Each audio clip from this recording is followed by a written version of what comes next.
मुझे लगता है कि ये रातों रात पैसा कमाना, रातों रात अमीर बन जाना, ये आज भी पॉसिबल नहीं है sir. Early success is a scheme.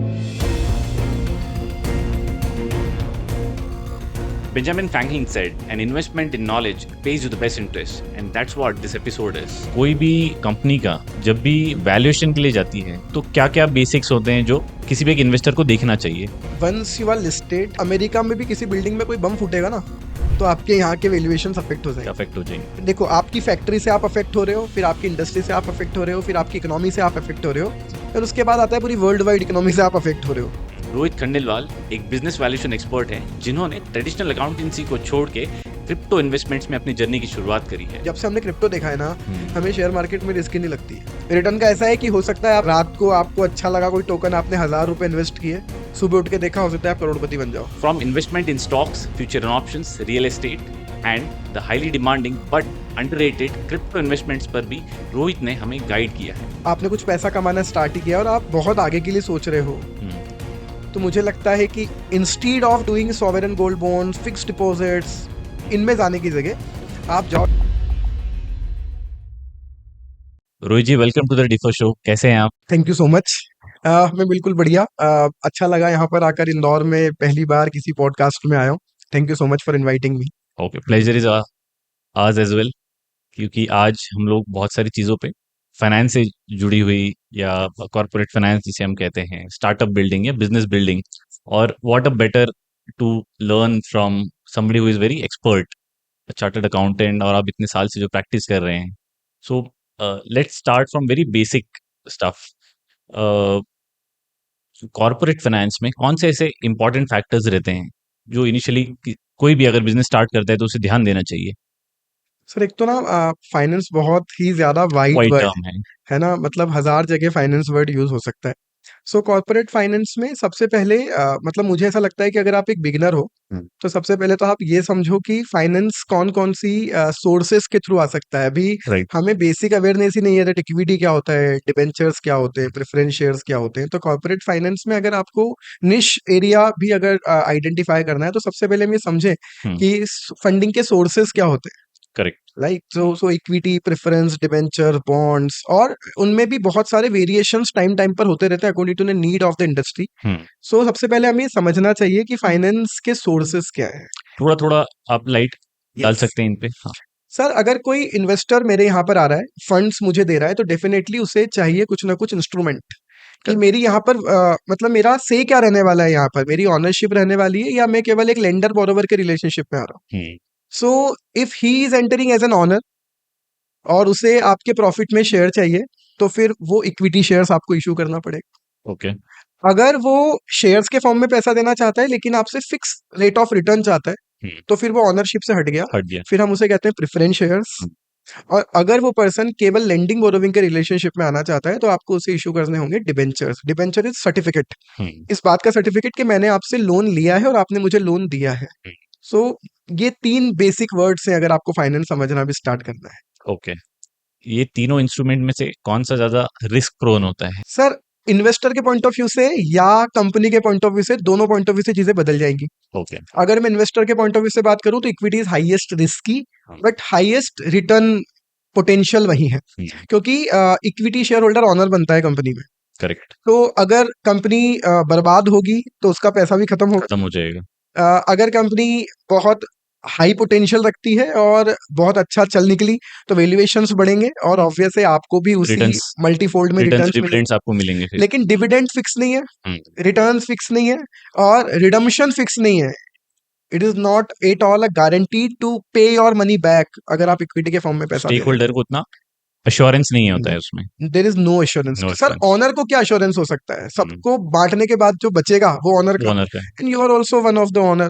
तो इक्विटी शेयर होल्डर सबसे ज्यादा रिस्क बियर करते हैं कंपनी में। As far as companies concern, सबसे सेफ इंस्ट्रूमेंट इक्विटी है, क्योंकि कोई कमिटमेंट नहीं है। ओके। तो मान लीजिए मेरे पास जोमेटो के 1000 शेयर्स हैं। ओके। तो I own equivalent risk like. Yes. So suppose करो अगर जोमेटो के 1000 शेयर 0.10% ऑनरशिप रखते हैं, तो आप जोमेटो के 0.10% ऑनर हो। अगर जोमेटो प्रॉफिट कमाएगा तो आपको भी उतनी खुशी होनी चाहिए। और अगर ऑब्वियसली सर हम क्यों करते हैं ये सब, क्योंकि अगर जोमेटो अच्छा प्रॉफिट कमाए, जोमेटो के फाइनेंस स्ट्रांग हो, फाइनेंशियल्स, तो जोमेटो के शेयर्स की प्राइस बढ़ेगी और ऑब्वियसली आपके शेयर्स की भी प्राइस बढ़ेगी। डिबेंचर्स की प्राइसेस ऐसे नहीं बढ़ती जैसे इक्विटी की बढ़ती है। Okay, how does that function? Debentures कैसे फंक्शन करते हैं? सर डिबेंचर्स अगेन वही, सपोज करो डिबेंचर्स पर 10% का इंटरेस्ट कंपनी और आपने फाइनल किया, एंड डिबेंचर्स आर लिस्टेड, हमने पब्लिक को इशू किए थे। और अब डिबेंचर्स में क्या है, आपको रेगुलरली क्या मिलेगा, चाहे कंपनी कमाए, एक्स्ट्रा ऑर्डिनरी कमाए, नहीं कमाए, बिल्कुल नहीं कमाए, आपको 10% का इंटरेस्ट मिल रहा है। सो अब आप समझो ना, जब मेरा रिटर्न फिक्स हो गया irrespective of the performance of the company, performance, हाँ, सो फिर मेरी वैल्यू अलग कैसे जाएगी? मेरी वैल्यू वही रहनी है, फेस वैल्यू 100 रुपीज, लेकिन लाइक मार्केट में बहुत बड़ा इम्पैक्ट आ गया कि इंटरेस्ट की रेट 12% चल रही है पूरे देश में, और आपने डिबेंचर इशू किए थे तब 10% का इंटरेस्ट था, तो अभी definitely market will discount your debentures. इसका अपोजिट हो गया कि मार्केट में 9% इंटरेस्ट है, आप 10 दे रहे हो, तो आपके डिबेंचर्स को प्रीमियम मिलने लग जाएगा मार्केट में। Okay, that's it. इसके अलावा किसी और वजह से डिबेंचर्स की वैल्यू मेजरली अफेक्ट नहीं होती। ओके, जनरली अभी हम थोड़ी देर पहले भी बात कर रहे थे कि अराउंड शेयर्स, शेयर इवैल्यूएशन वगैरह, तो कोई भी कंपनी का, चाहे वो स्टार्टअप हो या लिस्टेड कंपनी हो, जब भी वैल्यूएशन के लिए जाती है तो क्या क्या बेसिक्स होते हैं जो किसी भी एक इन्वेस्टर को देखना चाहिए? सर देखो, हम अभी लिस्टेड कंपनी को साइड पे रखते हैं, ठीक है, क्योंकि once you are listed, so America में भी किसी बिल्डिंग में कोई बम फूटेगा ना, तो आपके यहाँ के वैल्यूएशन अफेक्ट हो जाएंगे, अफेक्ट हो जाएंगे, है ना? तो हम अभी लिस्टेड को, सेंटिमेंटल इम्पैक्ट भी बहुत ज्यादा होता है उनमें। फिर आप केवल अपनी इंडस्ट्री, अपनी, देखो आपकी फैक्ट्री से आप अफेक्ट हो रहे हो, फिर आपकी इंडस्ट्री से आप अफेक्ट हो रहे हो, फिर आपकी इकोनॉमी से आप अफेक्ट हो रहे हो, फिर उसके बाद आता है पूरी वर्ल्ड वाइड इकोनॉमी से आप अफेक्ट हो रहे हो। तो लिस्टेड इन चारों चीजों से अफेक्ट होगी। राइट, हम बात करते हैं नॉर्मल स्टार्टअप, कौन से फैक्टर्स हैं जो आपके स्टार्टअप्स के वैल्यूएशंस को अफेक्ट कर सकते हैं? सबसे पहला और सबसे इंपॉर्टेंट फैक्टर जो मैं हमेशा मेरे किसी भी क्लाइंट को यही बोलता हूं कि आपके प्रोडक्ट में दम होना चाहिए। आप दिखाने को कुछ भी दिखा दो, पर बबल क्रिएट करोगे ना, तो किसी दिन वो बबल बस्ट भी होगा, वो फूटेगा। सो अगर आप सस्टेनेबिलिटी चाहते हो, अगर आप लाइफ लॉन्ग अच्छा काम करना चाहते हो, लाइफ लॉन्ग अपनी वैल्यू क्रिएट करके कैरी भी करना चाहते हो, आपके प्रोडक्ट में दम होना चाहिए। तो सबसे इंपॉर्टेंट फैक्टर आपके प्रोडक्ट में दम हो। दूसरा इंपॉर्टेंट फैक्टर आपकी टीम कौन है। लाइक अगर हम हमारे स्टार्टअप की अभी बात कर रहे थे कॉइन गब्बर की, अगर हमें ही हमारे फाउंडर्स को क्रिप्टो की अंडरस्टैंडिंग नहीं है, तो nobody is going to invest in our company. Right, आपकी टीम बहुत स्ट्रांग होनी चाहिए। तीसरा बहुत इंपॉर्टेंट फैक्टर है आपका रेवेन्यू मॉडल, क्या बना रहे हो, उसके अलावा कितने पर बेचने की कोशिश कर रहे हो, उसकी कॉस्ट क्या है, क्योंकि हमने आजकल स्टार्टअप का जमाना क्या चल रहा है कि 100 रुपए में बनाओ, 50 में बेच दो, 50 रुपए भले ही आप लॉस बियर कर लो, बर्न करो पैसे को। तो मुझे लगता है 1-2 साल तक तो ये चलेगा, लेकिन उसके बाद कहाँ तक आपकी कंपनी कैरी करेगी, मुझे नहीं लगता नाम लेना चाहिए नहीं, बट आपने बायजूस की स्टडी सबने देखी है। राइट, अभी हम स्विगी जोमेटो भी देख रहे हैं जो 10 मिनट डिलीवरी में जेप्टो के कंपटीशन में लगे हुए हैं वो भी। तो जितने भी एडटेक स्टार्टअप आए थे, because I belong to teaching industry, इसलिए वो में रेलिवेंट है मेरे लिए एग्जांपल। एडटेक स्टार्टअप आप जितने भी देख रहे हो ना, रिपोर्ट सेज जितनी भी इनकी ऑडिट रिपोर्ट्स थी उनका मैं अगर एवरेज करूं, so they people were burning average 5 to 6 rupees over a revenue of ₹1। 1 रुपए के रेवेन्यू पे 5 से 6 रुपए का ये खर्चा कर रहे थे। तो आप कब तक सर्वाइव करोगे? So definitely revenue as compare to your cost, आपकी सेल प्राइस, आपकी कॉस्टिंग के एट्रीब्यूट्स क्या है, उनके बाइफर्केशन क्या है, वो भी बहुत मैटर करता है।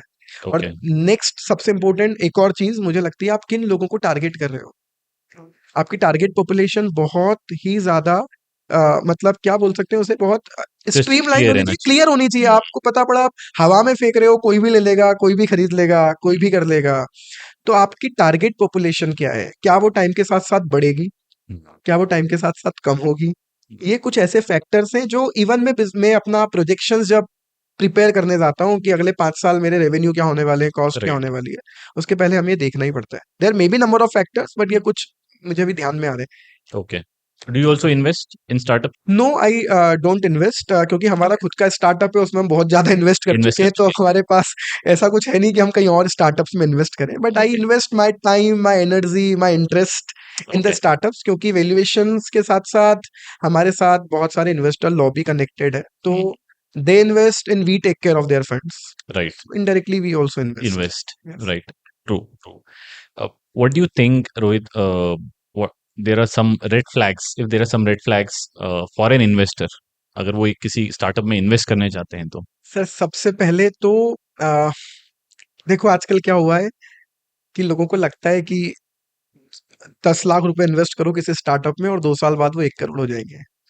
बेचा तो ऐसे ही जाता है इन्वेस्टर्स को।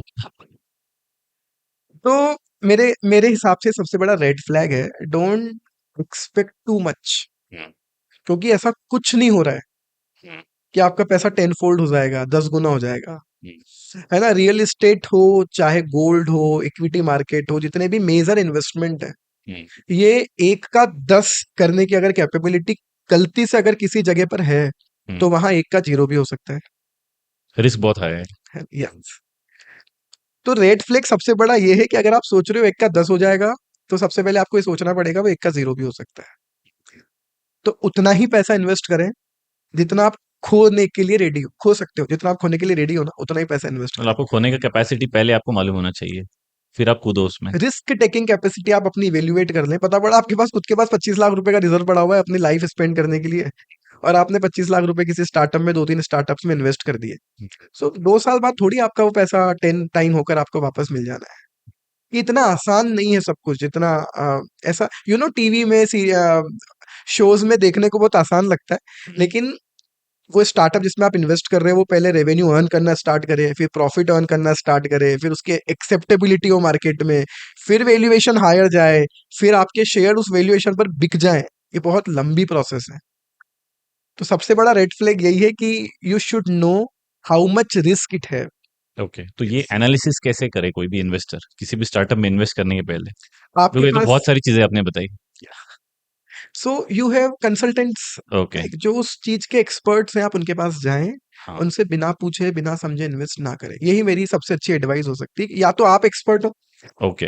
हाँ, हाँ। और अगर नहीं हो तो बनने की कोशिश ना करें, क्योंकि हम कभी भी सर्दी जुकाम हो जाता है घर पे तो खुद के मन से एक टेबलेट ले लेते हैं, हाँ। तो वी डोंट नो कि वो कितना हार्म पहुंचा रहा है मेरी बॉडी को, और वो सही भी है या नहीं। तो लेने को लोग अपने हिसाब से डिसीजंस ले रहे हैं, पर मेरे हिसाब से नहीं लेना चाहिए।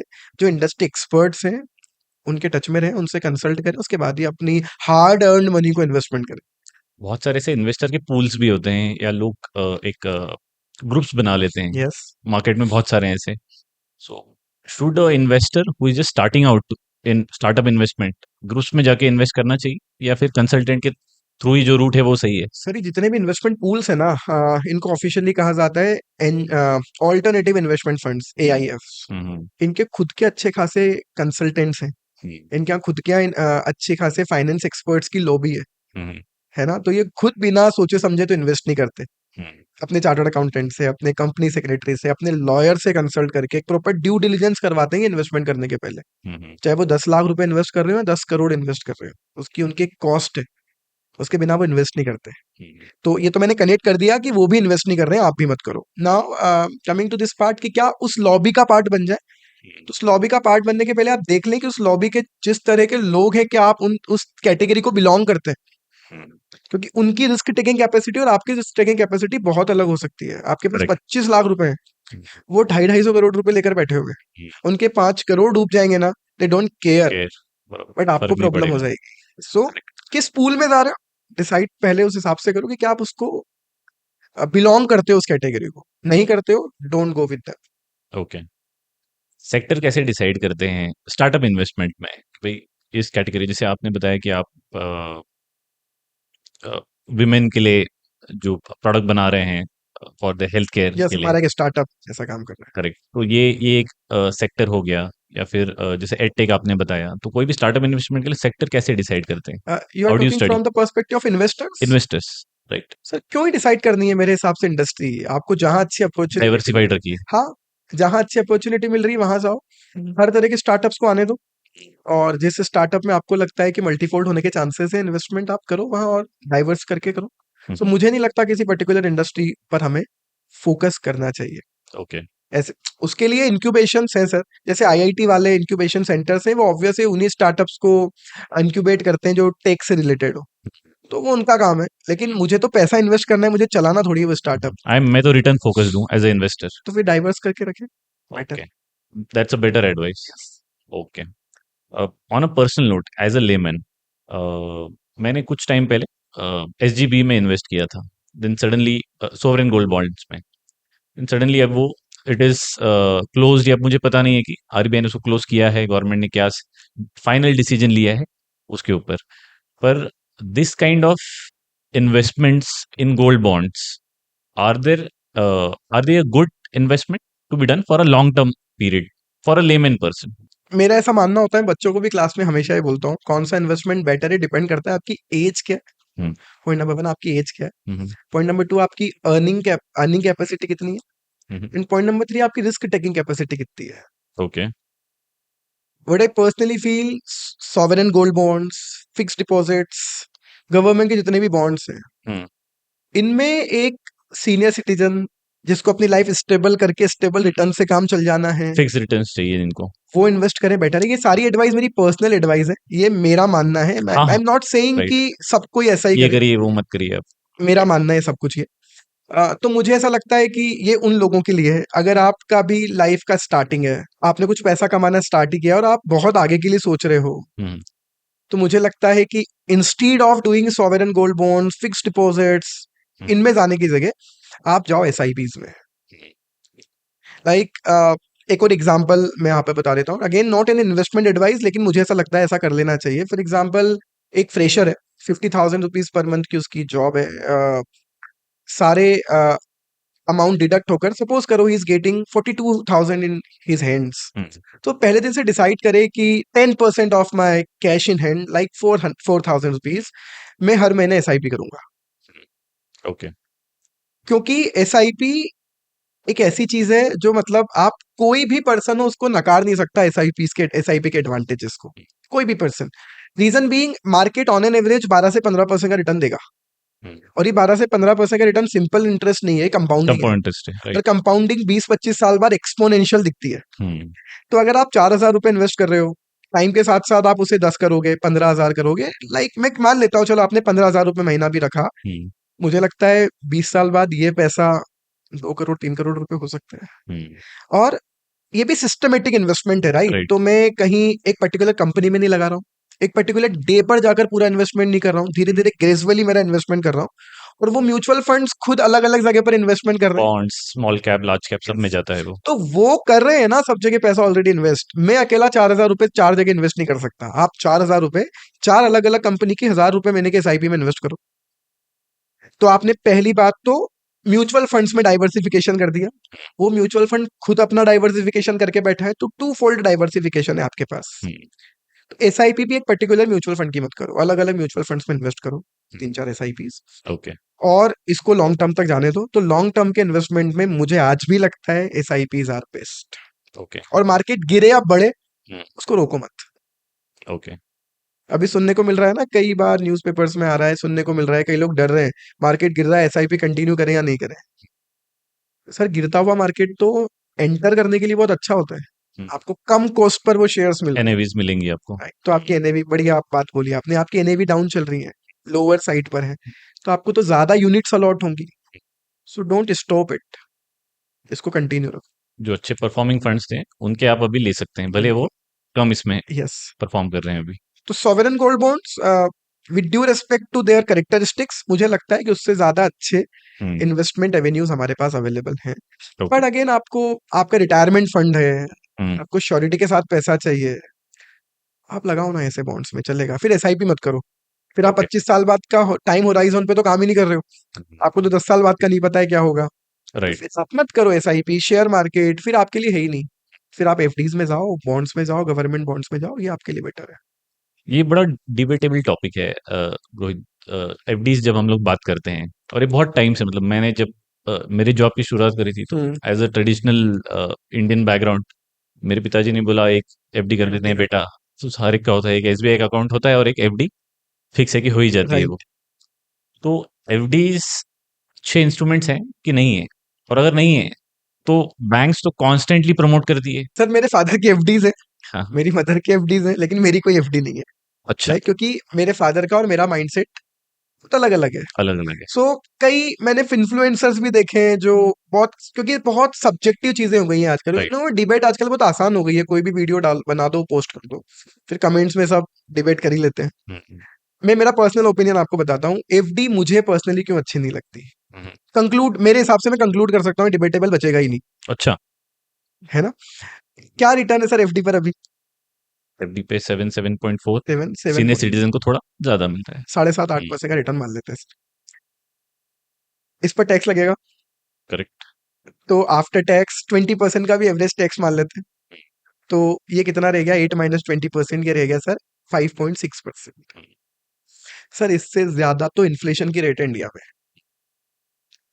तो सपोज करो, मैं इसको ऐसे नरेट कर देता हूँ, मैंने 100 रुपए इन्वेस्ट किया आज एफडी में, मुझे अगले साल मिले 108, 108 में से 2 रुपए 40 पैसे चले गए करेक्ट। टैक्स में, तो मेरे हाथ में बचा 105.6। 6। जो प्रोडक्ट लास्ट ईयर 100 रुपए का था ना, वो अभी 106 में मिल रहा है। प्रॉब्लम यही कि वो प्रोडक्ट आप एफडी नहीं करवाते तो लास्ट ईयर खरीद सकते थे, अभी एफडी करवा के भी नहीं खरीद सकते हो। तो मुझे ऐसा लगता है, मेरा बहुत सिंपल कैलकुलेशन है, कि मेरा return after tax should at least exceed the rate of inflation in the country. Right. Otherwise वो बेटर इन्वेस्टमेंट ऑप्शन नहीं है। एंड म्यूचुअल फंड्स और एसआईपी, दे बैलेंस दिस 12 से इन्फ्लेशन रेट। 15% का रिटर्न है सर। सो मैं एवरेज मान लेता हूँ, मैं 15 को एवरेज मानता हूँ, 12 को मान लेते हैं, 12 - 20% कर लेते हैं, तो वो होता है 9.6%। तो इन एनी केस आप इन्फ्लेशन को तो सरपास कर रहे हो। 2 से 3% आप आगे चल रहे हो। तो मुझे लगता है हर वो इन्वेस्टमेंट जो एटलीस्ट आपकी इन्फ्लेशन को तो कवर करे, वो ही इन्वेस्टमेंट हमारे लिए बेटर है, unless until you you are not ready to take the risk. Senior citizen बहुत अच्छा है उनके लिए, हम्म। हमारे लिए अच्छा नहीं है। इसमें और एक इंस्ट्रूमेंट में वेराइटी आती है एफडीज में, दे कॉल फ्लेक्सी, जिसको बोलते हैं फ्लेक्सी एफडीज या फ्लोटिंग एफडीज आती है। उसका कॉन्सेप्ट कैसे वर्क करता है? जहां तक मैं समझता हूँ, शायद वो ऐसा होता है कि आपके पास पैसा आ गया तो आप इन्वेस्ट कर लो, जब आपको पैसे की जरूरत हो तब वहां से विड्रॉ कर विड्रॉ लो। कर लो, क्योंकि एफडी में एक प्रॉब्लम होती है ना, कि जितने टाइम पीरियड का वो होता है, लॉकिंग। उसके पहले अगर आप विड्रॉ करोगे तो सेविंग अकाउंट का इंटरेस्ट मिलता है केवल आपको, तो कहीं ना कहीं lose your money. So flexi plans आपको एक फैसिलिटी देते हैं कि ठीक है, आपको जब जरूरत पड़े उसके अकॉर्डिंग टू योर नीड आप अपने इन्वेस्टमेंट प्लान कर सकते हो, ये एक फ्लेक्सिबिलिटी है। इन टर्म्स ऑफ रिटर्न्स वो 8 पार है।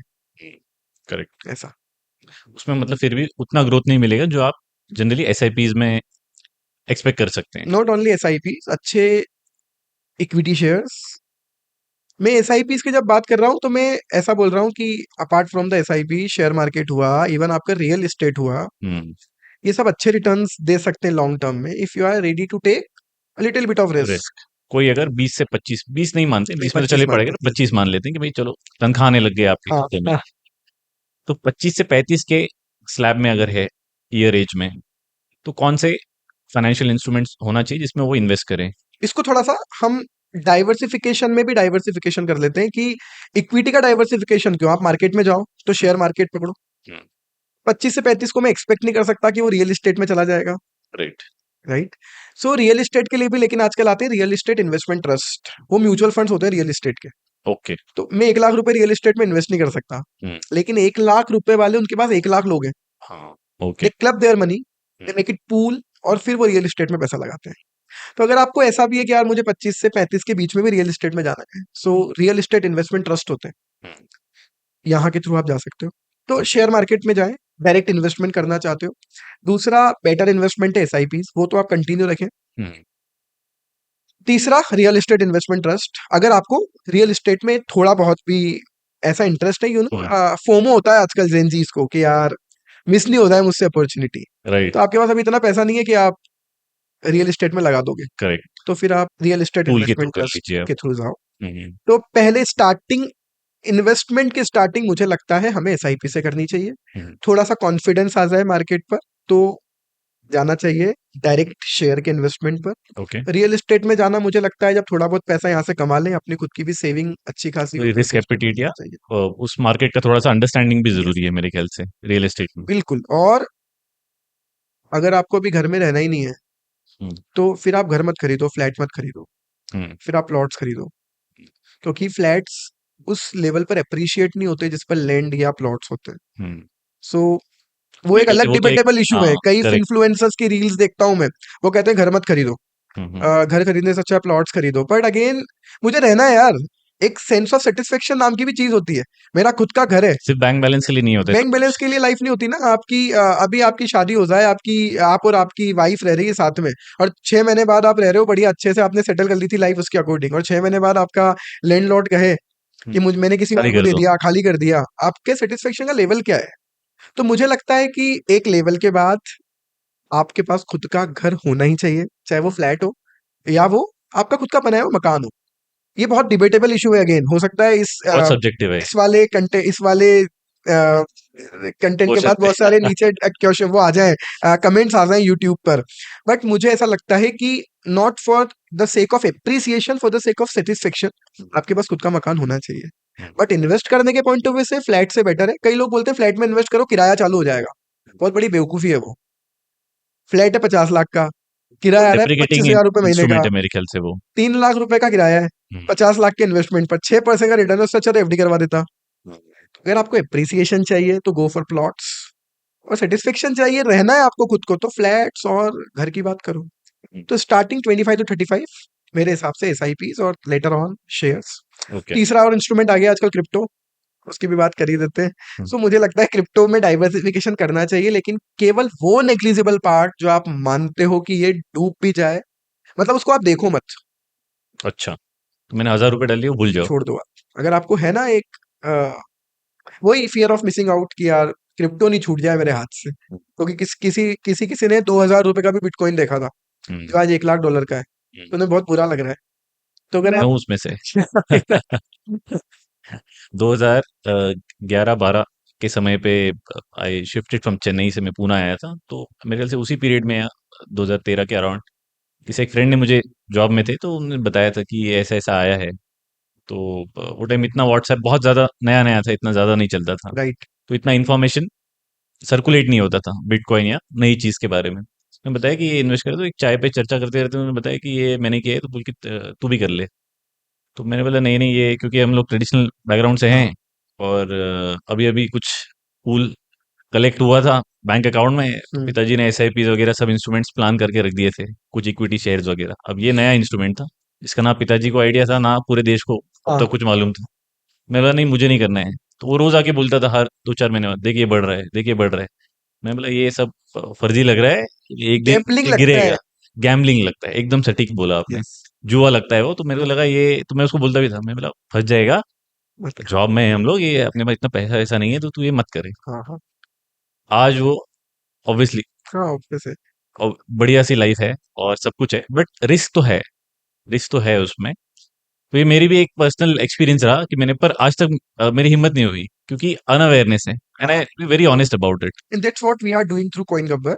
ओके। हम वही करना चाहते हैं कि एटलीस्ट कोई इन्वेस्ट करे तो उसके पहले वो जान ले about crypto industry as well as about that particular crypto in which he is trying to invest. तो क्रिप्टो के बारे में आप बताएंगे, क्योंकि बहुत सारे ऐसे भी ऑडियंस होगी जो अभी भी सिर्फ एड्स देखती है, ओके, जो बीच बीच में आ जाता है क्रिप्टो का, या तो व्हाट्सएप पे आ जाता है और हम उसको ब्लॉक कर देते हैं, ये मेरा ओके। पैसा डुबाने के लिए मैसेज कर रहा है, तो लोग ब्लॉक कर देते हैं। क्रिप्टो करेंसी होती क्या है, एंड उस पे बाद में जाएंगे कि वेदर इट इज सेफ और नॉट, तो वो बताइए आप। सर क्रिप्टो क्या है? सर शेयर क्या है? कुछ भी नहीं है शेयर। करेक्ट। कंपनी के ऑनर बनने का एक इंस्ट्रूमेंट है। वैसे सर क्या है, technology is evolving like anything. Right.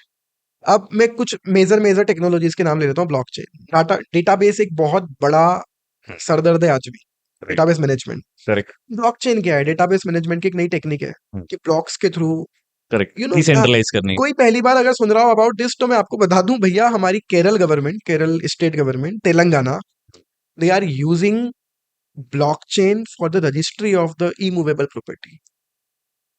है ना, इंडिया में ये सब हो रहा है। हम्म। और आप आने वाले टाइम में देखना, पूरी banking industry, insurance industry, medical industry, hospitals, हम्म।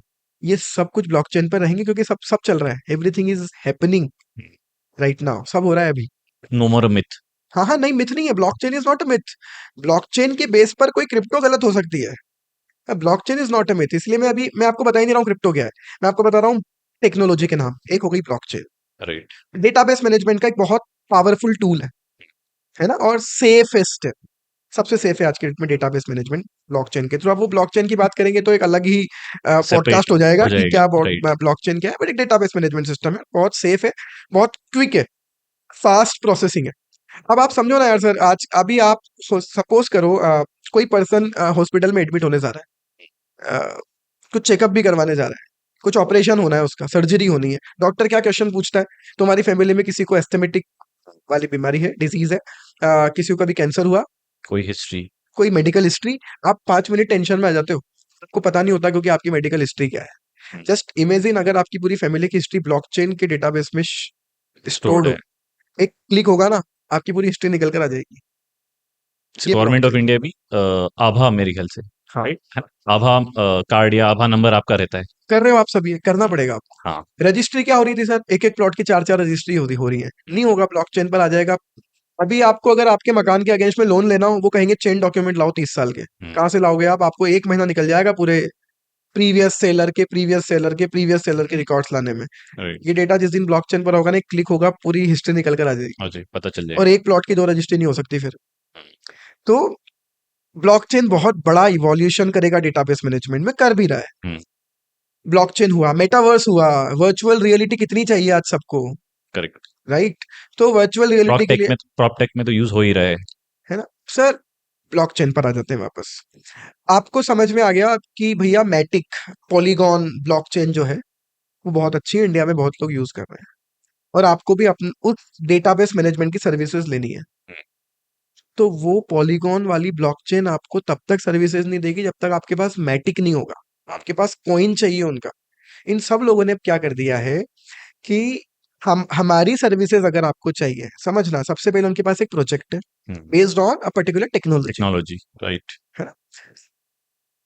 अब वो क्या कर देंगे, कुछ सालों में आपको हैबिचुअल बना देंगे उस टेक्नोलॉजी को यूज करने के लिए, और जब आप बोलोगे मुझे भी यूज करनी, I want to become a subscriber of technology, तो फिर वो क्या बोलेंगे, लाओ पैसे दो। आप बोलोगे मेरे पास रुपीज है, वो बोलेंगे आ, हमारी यूनिवर्स में तो चलता ही नहीं, हमारे इकोसिस्टम में तो हमारा रुपीज ट्रांजैक्शन चलता ही नहीं। अलग अलग करेंसी से चलता है। तो हम बोले आपकी क्या करेंसी, बोले मैटिक है, हम्म। तो आपके पास मैटिक का है। हम्म। तो उन्होंने क्या किया, अपनी ब्लॉकचेन पर बेस्ड होकर एक कॉइन बना दिया। अब पूरा ट्रांजेक्शन उस कॉइन पर होगा, हम्म। तो जैसे जैसे उनकी ब्लॉकचेन बढ़ेगी, उनकी ब्लॉकचेन के यूज बढ़ेंगे, वैसे वैसे उनके कॉइन की डिमांड बढ़ेगी, डिमांड बढ़ती जाएगी। और जैसे जैसे डिमांड बढ़ेगी उनकी वैल्यू बढ़ेगी। बड़ी। तो आप इन्वेस्ट एक्चुअली मैटिक में नहीं कर रहे हो, आप उनकी ब्लॉकचेन में कर रहे हो। Via Matic. Yes. So crypto currency क्या हो गई, एक एक प्रोडक्ट है जिस पर अंडरलाइन क्या है, एक प्रोजेक्ट उसकी अंडरलाइन है। फर्जी टोकन हजारों हैं, मेरा ऐसा मानना है कि करीब करीब अगर 20,000 क्रिप्टो करेंसीज हैं वर्ल्ड में, ये डेटा गलत भी हो सकता है, 20,000 क्रिप्टो ठीक करेंसी है। करीब करीब, इससे ज्यादा ही है, मतलब इससे कम नहीं है। मुझे लगता है शायद 500 ही एक्चुअल में कोई अच्छे प्रोजेक्ट हैं, हम्म। बाकी 19,500 सब हवा है। लेकिन मैं अगर इथेरियम की बात करूं, मैं अगर मैटिक की बात करूं, कुछ ये मैं इन्वेस्टमेंट एडवाइस नहीं दे रहा हूं, बट ये कुछ अच्छे टोकन है जिन पर एक्चुअल में प्रोजेक्ट्स चल रहे हैं, तो ये फ्यूचर है। है। बड़ी गवर्नमेंट रेगुलेटेड नहीं है कि है। मैं इसका अच्छा आंसर देता हूं, it is not illegal, okay. जो आम आदमी सुनना पसंद करेगा। It is not illegal. Okay. Supreme court का डिसीजन है 2019 के पहले का, इन्होंने बैन कर दिया था क्रिप्टो इन्वेस्टमेंट्स को, और सबके अकाउंट ब्लॉक कर दिए थे गवर्नमेंट ने। आरबीआई बहुत प्रोएक्टिव हो गई, तो सुप्रीम कोर्ट ने कहा unless until you make a law to declare it illegal, आप इसे मना नहीं कर सकते हो। So better to frame the law and declare it illegal. Correct. So in absence of that law, ये इलीगल नहीं है। अब इलीगल नहीं है मतलब क्या, इलीगल है। आप तो ट्रेड कर सकते हो। मैं ये नहीं बोल सकता ये लीगल है, मैं ये बोल रहा हूँ इलीगल नहीं है। तो ये बहुत बड़ा मिथ है, लोगों को लगता है क्रिप्टो करेंसी में इन्वेस्टमेंट इलीगल है, नहीं है। There is no law in India as of now which declare it illegal. What is the stage, so we are in a stage to frame the law to deal in crypto currency. Future is crypto, मैं portion of it. हाँ right, तो हमें एक portion, like 35 years के बाद की अगर आप हो और आपके पास इतना पैसा है कि यार आप 1-2 लाख रुपए खराब कर सकते हो, हमने किए हुए हैं, तो आप डाल दो और भूल जाओ। 5 साल बाद देखना उस अपने वैलेट को, 5 साल बाद देखना क्या होता है। तब तक भूल जाओ। वो जीरो भी हो सकते हैं, बट उनमें से एक दो ऐसा होगा जो कितने 1 रुपए के रिटर्न्स 100 देते हैं? रुपए कर देगा। कितने सर रिटर्न्स जनरली रिटर्न्स का होते हैं? ऐसा है, 24/7 मार्केट चलता है हमारे जैसा। नहीं 6 घंटे मार्केट चलता है शेयर मार्केट और हुँ, हुँ। सैटरडे संडे बंद नहीं, 24/7 चलेगा। रिटर्न का ऐसा है कि हो सकता है आप रात को आपको अच्छा लगा कोई टोकन, आपने 1000 रुपए इन्वेस्ट किए, सुबह उठ के देखा, हो सकता है आप करोड़पति बन जाओ। करोड़पति? हाँ, ओवरनाइट? ऐसे ऐसे बहुत सारे कॉइन हुए हैं, अच्छा। है ना। और हो सकता है आप रात को 1 लाख रुपए लगाओ, सुबह जीरो हो जाए। इसीलिए मैं कह रहा हूँ गैम्बलिंग है। अनलेस अंटिल इट इज उसका अंडरलाइन कोई बहुत अच्छा प्रोजेक्ट नहीं है। इथेरियम ऐसा नहीं होगा एक दिन में खत्म, लेकिन 19,500 जिन्हें मैं बोल रहा हूँ जो हवा है, हुँ, वो खत्म हो सकते हैं। ओके। और हुए भी हैं, हो भी रहे हैं। और एक दिन में 100 गुना भी हो जाते हैं, क्योंकि सेबी है शेयर मार्केट की रेगुलेटर। तो वहां जानते हो ना आप, वहां तो सर्किट लग जाते हैं, upper circuit correct, lower lower circuit. यहाँ सर्किट। कोई सर्किट नहीं है, कोई रेगुलेटर नहीं हुँ, हुँ, है। Entire world is the market and no one is regulator. Hmm, hmm. अब इसमें किसी एक लेमैन पर्सन को अगर इन्वेस्ट करना हो, तो वो कैसे कर सकता है? सर अगेन बेटर है आप अपने कंसल्टेंट्स की advice. Okay, so there are consultants even for crypto. हाँ हाँ हाँ, हुँ, मिलेंगे आपको। हम भी है ना, हुँ, हुँ, हमारे पास भी अगर कोई आएगा, हम उसे समझाने की कोशिश करेंगे। हम उसको बोलेंगे भी हमारे प्लेटफॉर्म्स हैं, हमारे वीडियोस हैं, हमारी लाइब्रेरी है, पूरी लाइब्रेरी है हमारे पास, हुँ, हुँ, पढ़ने के लिए हो, देखने के लिए हो। आप देखो, पढ़ो, समझो, उसके बाद इन्वेस्ट करो। और उसके बाद भी क्रिप्टो में चांसेस है कि आपका पैसा डूब सकता है। क्योंकि सर, आप शंघाई में कौन बैठा है, क्या कर रहा है, मैंने उसके पेपर्स देख लिए। कोई रेगुलेटर तो है नहीं जो उसे अप्रूव कर रहा हो, ऑथेंटिसिटी नहीं है। Right, right. बट उसके बाद भी अगर रिस्क है, तो उसके बिना तो बहुत रिस्क है।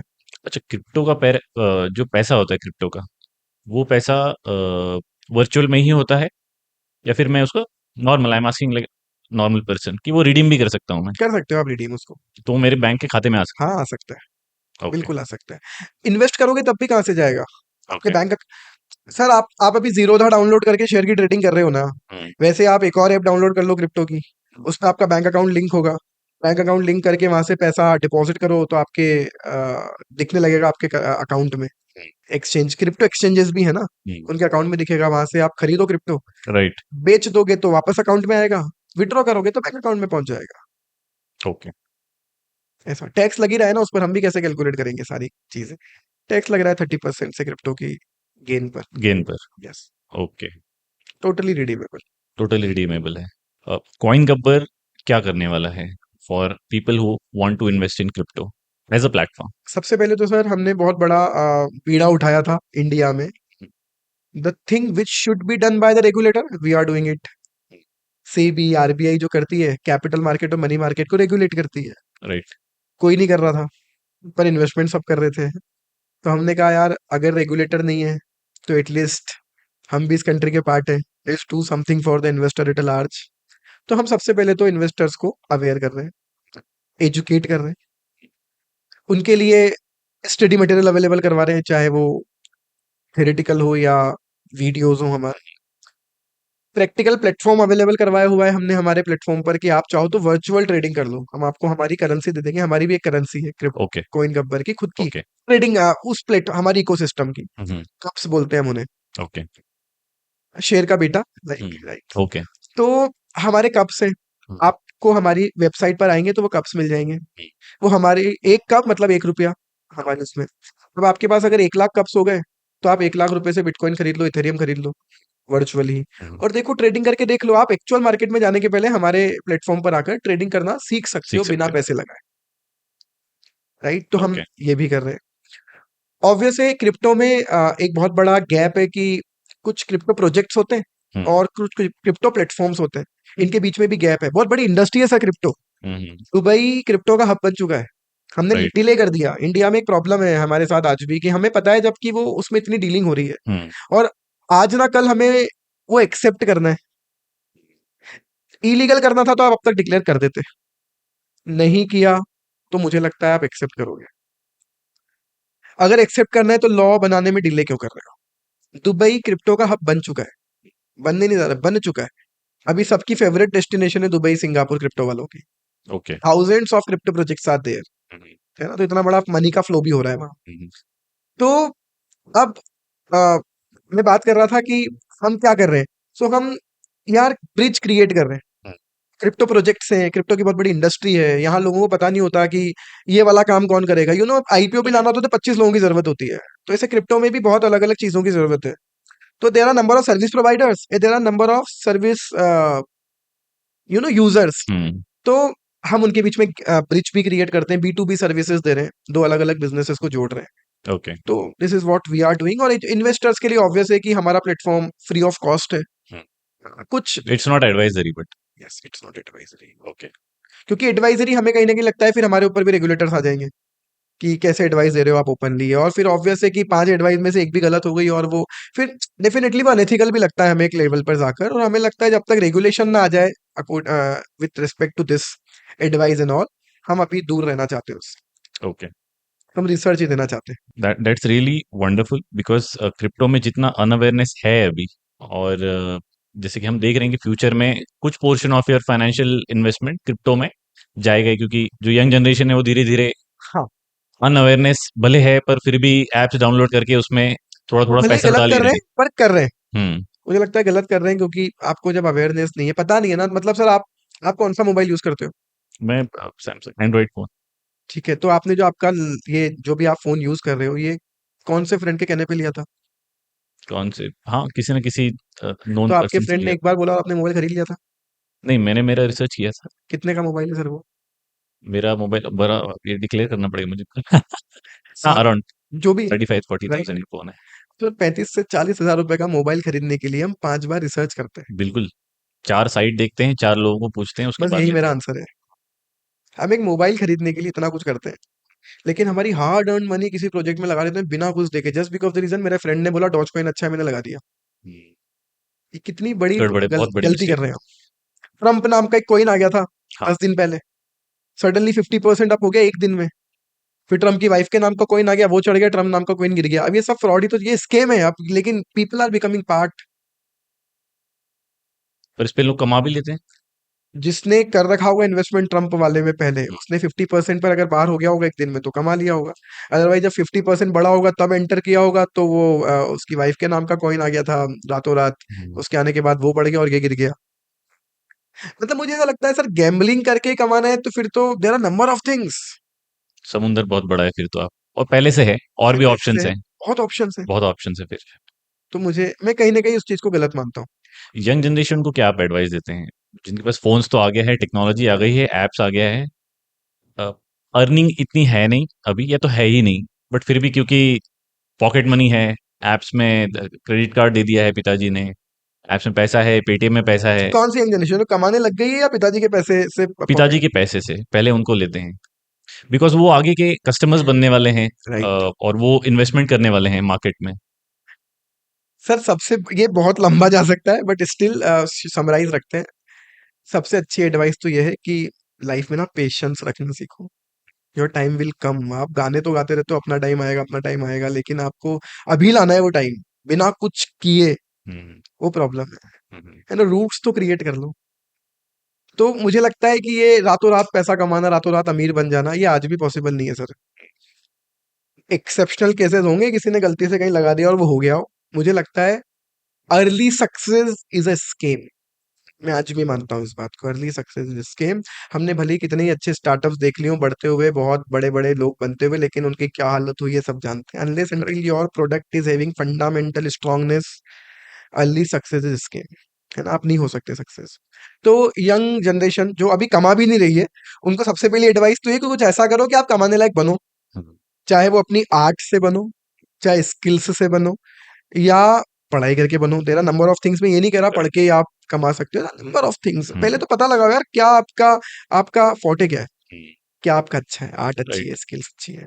और जो भी करो इस इंटेंशन से करो कि क्या ये आपको पैसे दे पाएगा।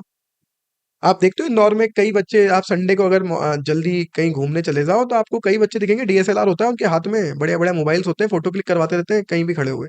राइट। क्या कर रहे हैं ये क्या कर रहे हैं सर? इनकी पॉकेट मनी है, उससे ये डीएसएलआर किराए पर लेकर आते हैं, अच्छे कुछ फोटोज खिंचवाते हैं और कहाँ डालते हैं? इंस्टाग्राम। उससे इंस्टाग्राम। क्या होगा?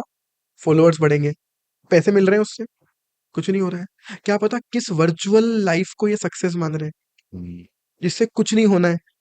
एक ऐप 5 घंटे के लिए बंद हो गई, आपकी पूरी सेलिब्रिटीशिप खत्म हो जाएगी। करेक्ट। क्या कर रहे हैं ये? इनको समझ ही नहीं आ रहा है क्या? हमसे कई लोग पूछते हैं कि आप इतनी जल्दी मैं 21-22 साल का था जब CS दोनों बन गया था ना फर्स्ट शॉट, कभी फेल नहीं हुआ किसी भी लेवल पर। मुझसे कई बार जब लोग पूछते हैं कि आपको क्या लगता है how fortunate you are, in what sense you are fortunate, hmm. किस सेंस में आप भाग्यशाली हो, तो मैं हर बार एक ही चीज बोलता हूँ कि हम इस सेंस में भाग्यशाली है कि हमारे टाइम पर इतना सोशल मीडिया नहीं था। True, I agree. अदरवाइज शायद मैं वो नहीं हो पाता जो मैं अभी हूँ। मैं सोशल मीडिया यूज करता हूँ, बिल्कुल करता हूँ, लेकिन मैंने कब करना स्टार्ट किया, मैं कब करता हूँ, कौन से टाइम में करता हूँ। आज हमको फिर भी ये पता है कि कब नहीं करना है। तो हमारे टाइम पे क्या था सर, वो ऑरकुट चलता था, हाँ, फिर धीरे राइट। धीरे फेसबुक आया, फेसबुक है बात। वो भी साइबर कैफे पे जाना पड़ता था, पर करेक्ट। आवर के चार्जेस होते थे, तो हम वो भी क्या करते पॉकेट थे। पे हेवी होता था। हाँ, तो बीस हम तीस क्या, रुपए पर आवर। पर आवर तो ऐसा लगता था बहुत कॉस्टली है। तो हम क्या करते थे सर, एग्जाम के पहले फेसबुक अकाउंट डीएक्टिवेट कर देते थे, अकाउंट ही नहीं बचता था, और एग्जाम के बाद फिर नया अकाउंट खोलते थे। आजकल के बच्चों को आप बोल दो अकाउंट डीएक्टिवेट कर दें, ये लॉग आउट नहीं कर सकते उसको, डीएक्टिवेट तो बहुत बड़ी बात है। ये बोलते 500 फॉलोअर चले जाएंगे हमारे। तो ये किस दुनिया में जी रहे हैं, ये बहुत बड़ा इल्यूजन है एक्चुअली, और बहुत इल्यूजन बड़ी है, प्रॉब्लम है बहुत खुद बड़ा के लिए। इल्यूजन तो पहले तो यार अपने आप को थोड़ा सा इस काबिल बनाओ कि पैसे कमा पाओ, क्योंकि अल्टीमेटली सब कुछ पैसा है। दूसरी बात, पिताजी के पैसे को वैल्यू करना स्टार्ट करो, है। उन्होंने कैसे कमाया। इसमें गलती मुझे लगता है पेरेंट्स की भी होती है एक लेवल पर जाकर, कि आप इतना खुला हाथ, आपको कंट्रोल होना चाहिए बच्चों पर कि किस तरह आपके बच्चे को पता पड़ गया ना सर एक बार कि उसके पिताजी के पास पैसा है, हम्म। तो वो अपनी लाइफ में कुछ भी नहीं करेगा। तो मुझे लगता है पेरेंट्स की भी गलती है। तो जो अभी नहीं कमा रहे उन्हें सब चीजें छोड़कर, मेरे से कई बच्चे आकर पूछते हैं सर क्लास में, सर आप बोल रहे हैं SIP करनी चाहिए, हमें हमें लग रहा है अभी करना शुरू कर दें क्या। हम्म। मैं मना कर देता हूँ, बोले सर हम जब तक CA बनेंगे तब तक तो मार्केट बहुत बढ़ जाएगा। तो मार्केट हमेशा ही बढ़ेगा, हमेशा से बढ़ेगा, वो तो सही बात। तो अपना पैसा लगाओ ना यार, पिताजी के पैसे। सर मुझे बताओ एक बात, क्या करोगे इस पैसे को, मैं उनसे बोलता हूँ, बोले इन्वेस्ट करेंगे। किसके पैसे को? फादर के पैसे को। फादर ने ऑलरेडी पैसा इन्वेस्ट कर दिया है आप में, जस्ट मेक इट वर्थ। आप क्या चाहते हो अपने इन्वेस्टमेंट से? जो रिटर्न्स आए वो वापस में कहीं। वो रिटर्न्स आए हाँ, अच्छे, तो आपके फादर ने आप में इन्वेस्ट किया है, this correct. Is your responsibility कि उन्हें अच्छा रिटर्न दो। आप अपनी पढ़ाई बहुत अच्छे से कर लोगे ना, यही अपने पेरेंट्स के लिए सबसे अच्छा रिटर्न है उनके इन्वेस्टमेंट पर, वो भी तो इन्वेस्टमेंट है इसलिए ना। वो फादर ने वो इन्वेस्ट किया था। वो इन्वेस्ट किया है आप में, आप समझ ही नहीं रहे हो आप। और आपके फादर ने आपने इन्वेस्ट कर दिया, आप कहाँ इन्वेस्ट करो, आप इन्वेस्ट करो अपने करियर में, आप इन्वेस्ट करो अपनी पर्सनैलिटी इंप्रूव करने में, आप करेक्ट। इन्वेस्ट करो अपनी स्किल्स इंप्रूव करने में, यहाँ इन्वेस्ट करो। मार्केट में इन्वेस्ट अभी टाइम नहीं है। यूट्यूब पे क्योंकि बहुत सारे ऐसे वीडियोस आते हैं, छोटे छोटे बच्चे को लेके आते हैं, शायद मार्केटिंग गिमिक्स होता है, वो बोलते हैं ये बच्चे ने लगाया, he is like just 15 years old। वो आता है, वो बताता है मैंने शाम को ये शेयर्स पे पैसा लगाया, और सुबह देखिए I earn 5,47,000। Sir Chinese bamboo जो होता है ना, हम्म। उसकी हिस्ट्री स्टोरी अगर कभी आपने सुनी हो तो, जो माली होता है ना गार्डनर, जब उस चाइनीज बेम्बू का पेड़ लगाता है तो पानी देता रहता है, खाद देता रहता है, धूप आती रहती है, फिर भी वो वहीं का वहीं रहता है, महीनों तक, दिनों तक, सालों तक, वो बढ़ता ही नहीं है। लेकिन एक समय आता है कि वो पौधा 6 महीने में ना 60 फुट शूट करता 70 फुट का हो जाता है। जब इसकी रिसर्च हुई तो पता चला कि ये इतने साल तक हो क्या रहा था, इतने टाइम तक हो क्या रहा था। तो सर जब उसको देखा तो पता चला कि इतने टाइम तक वो केवल अपनी रूट्स स्ट्रॉन्ग करता है जमीन के अंदर। अंडरग्राउंड। राइट। आपको क्यों इतनी जल्दी हवा में उड़ना है, अपने पैर तो जमा लो अच्छे से। अगर आपकी रूट्स स्ट्रांग नहीं है, आप कमा लो भी कितना ही पैसा, वो गंवा दोगे आप। सर जितने भी छोटे छोटे बच्चे इंस्टाग्राम पर बहुत बड़ी बड़ी सेलिब्रिटी बन के घूम रहे हैं, आपको क्या फ्यूचर लग रहा है इनका? यहाँ एल्गोरिथम चेंज हुआ, वहाँ फिनिश। सर ये परेशान है बहुत अपने आप से, एक वीडियो नहीं चलता है परेशान हो जाते हैं, कितने दिन तक कमाएंगे इससे। अच्छा अच्छा, टेक्नोलॉजी है कल बदलेगी, डेफिनेटली बदलेगी। और अगर आप फंडामेंटली स्ट्रांग नहीं तो आप क्या करोगे सर सीरियसली। एक सिंगल ऐप आपका फ्यूचर डिसाइड करेगा। तो सो वैलिड क्वेश्चन जो सोचना चाहिए। आप करो, बिल्कुल अच्छा है, इंस्टाग्राम का यूज करो, यूट्यूब का यूज करो, बहुत लोगों ने बहुत पैसा बनाया उसको यूज करके, लेकिन क्या उसके बिना आप बिल्कुल खत्म हो जाओगे? इफ दिस इज द बिल्कुल भी केस, नहीं, करेक्ट। तो फिर आपको अपने फंडामेंटल्स पे सोचना चाहिए आप कहाँ खड़े हो। तो हम एक और चीज में भाग्यशाली हैं, मैं हर बार ये भी कहता हूँ बच्चों को कि हमारे टाइम पे यूट्यूब नहीं था, इतना पॉपुलर राइट। नहीं था। महंगा था बहुत, साइबर कैफे पे जाके देखना, वीडियो जाके देखना, मतलब एक्स्ट्रा पैसा लग वी आर जाता था। फॉर्चुनेट इनफ कि हमारे टाइम पर यूट्यूब नहीं था। भाई लोग सर पूरी जनरेशन खराब कर दी है यूट्यूब ने। कोई केस ना कर दे मेरे ऊपर, सॉरी, मतलब यूट्यूब इन द सेंस कि फैक्ट है पर। जिस तरह के गिमिक क्रिएट किए जाते हैं ना वहां पर, ये सब हवा है, ये सब बबल है, ये फूटता है। और देख लो आप, हर 2-4 दिन में आपको दिखता है, कल ये निपटा, कल आज वो खत्म हो गया। कितने इन्फ्लुएंसर्स के चैनल बंद कर दिए सेबी ने लास्ट ईयर। क्या कर रहे थे ये? फर्जी एडवाइस दे रहे थे, जबकि उनका बैकग्राउंड भी नहीं है उसका। कुछ भी नहीं है। एक बंदा आया, डेली सुबह सुबह आता है, 9:15 बजे आता है, बोलता है ये शेयर खरीद लो, कल बोलता है वो बेच दो, लोग खरीद रहे हैं, लोग बेच रहे हैं। पता पड़ा उसको किसी ने 50,000 रुपए दिए हुए थे कि आज ये बोल, कंपनी वालों ने अपॉइंट कर रखा है उनको कि आज इसका बोल देना है खरीद ले, आज इसका बोल देना है बेच दे। आप किस गलत फहमी में हो जबकि सर? तो उसके ही फंडामेंटल्स क्लियर नहीं है। उसको कुछ नहीं आता है। अभी ये बोलेंगे तो लोग बोलेंगे अरे कैसे नहीं आता, उसके 10,000 फॉलोवर है। एक और चीज में सर बहुत अच्छी चीज बोल रहा हूँ, शायद किसी को पसंद आए। आजकल कैसे डिसाइड कैसे किया जाता है कोई बंदा सही है या गलत? डिसाइड किया जाता है उसके फॉलोवर कितने। Following. There is a big difference between being right and being popular. वो पॉपुलर हो सकता है, पर वो सही है इसकी ये कोई नहीं। गारंटी नहीं है। हाँ, हम सबसे पहले सही हो, पॉपुलर तो हो ही जाएंगे। और नहीं भी होंगे तो तो नहीं सर भी क्या हो तो ठीक है ना। पॉपुलर होकर ही आपका लाइफ चल रही है क्या? पैसे, सर जाने कितने ऐसे, सर मैं भी एक चार्टर्ड अकाउंटेंट हूँ, और इंदौर मैं मानता हूँ अपने आप को कि मैं एक पॉपुलर चार्टर्ड अकाउंटेंट हूँ, लेकिन सर इंदौर में ऐसे जाने कितने चार्टर्ड अकाउंटेंट हैं जिनको कोई नहीं जानता, और वो मुझसे 100 गुने ज्यादा वर्थ रखते हैं। तो मैं भी यही मानता हूँ कि पॉपुलर होने से पैसे का कोई कनेक्शन नहीं है। राइट। मुझे अच्छा लगता है पॉपुलर होना, उनको अच्छा लगता है वो पैसे कमा रहे हैं। So there is a huge difference between being popular and being right. तो अभी मैं बोलूंगा कुछ लोग, उनके 1 लाख फॉलोवर्स हैं, उनके 2 लाख फॉलोवर्स हैं। अरे भैया वो फॉलोवर्स हैं, फॉलोवर्स तो एक बंदे के पे थे, रातों रात उसका चैनल बंद करवा दिया सरकार ने। सबको पता है क्या हुआ अलाहाबादिया के साथ में, रातों रात उसका चैनल बंद कर दिया, उसकी पूरी सेलिब्रिटीशिप खत्म कर दी। क्या था? कॉमेडी के नाम पर क्या हो रहा है इंडिया में? उनकी उनके कॉमेडी में से अगर आप वो हटा दो, एसेंस कुछ भी नहीं है। उनकी कॉमेडी में से अगर आप गालियां हटा दो, तो कॉमेडी नहीं बचेगी। बचेगी नहीं, बिल्कुल। फिर हम कह रहे हैं वो पॉपुलर है, बिल्कुल पॉपुलर है, पर वो राइट नहीं है, वो सही नहीं है। राइट, तो इस एंगल पे मुझे खेल लगता है कि इन लोगों की गलती नहीं है, इस प्लेटफॉर्म की गलती नहीं है, गलती गवर्नमेंट की है। इनको बहुत पहले बंद कर देना चाहिए था। आपने टाइम देकर गलत किया, और अभी भी टाइम इन सबको बंद करो। तो मुझे लगता है ये कंटेंट क्रिएटर गलत नहीं है, गलत है गवर्नमेंट जो इन पर कंट्रोल नहीं कर रही है। अभी अभी भी मेरे ख्याल से वो उस पर्टिकुलर पीस ऑफ कंटेंट या ऐसे और भी जो कंटेंट चल रहे हैं जिनके ऊपर वो बैन कर रही है, देखो सिविल उस पे सोसाइटी, फोकस कर रही है, ना कि एक प्रॉपर लॉ लाके करने की। आप किसी एक को बंद करके ना अपने अगेंस्ट में पब्लिक के सेंटीमेंट को ले जा रहे हो। कितने लोग करेक्ट। स्टोरी डाल रहे हैं भैया कि हम उसके साथ में खड़े हैं। लेकिन अगर आप इंडस्ट्री को रेगुलेट कर, सर देखो अभिव्यक्ति की आजादी है ना, freedom of speech and expression की एक लिमिट है। वो एक दायरे में रहती तो ही बेटर है वो। कुछ लोग बोल रहे हैं कॉमेडी तो कर रहा है, speech of expression, speech and expression की फ्रीडम है। मैं कह रहा हूं आप सेम बात अपने फादर और अपने मदर के साथ बैठ के कर सकते हो क्या? नहीं कर सकते ना। तो फिर ये सिविल सोसाइटी का पार्ट तो नहीं हो। मेरा ओपिनियन है सर, इस पर भी बहुत सारे कमेंट्स आ सकते हैं गलत, लेकिन मेरा ओपिनियन है सर। तो मेरा ओपिनियन ये है कि इसमें इनकी गलती नहीं है, गलती गवर्नमेंट की। इनको गवर्नमेंट बहुत की है। पहले रेगुलेट कर देना चाहिए था। सो किसी भी बिजनेस का वैल्यूएशन इंक्रीज कैसे होता है, किसी भी स्टार्टअप का।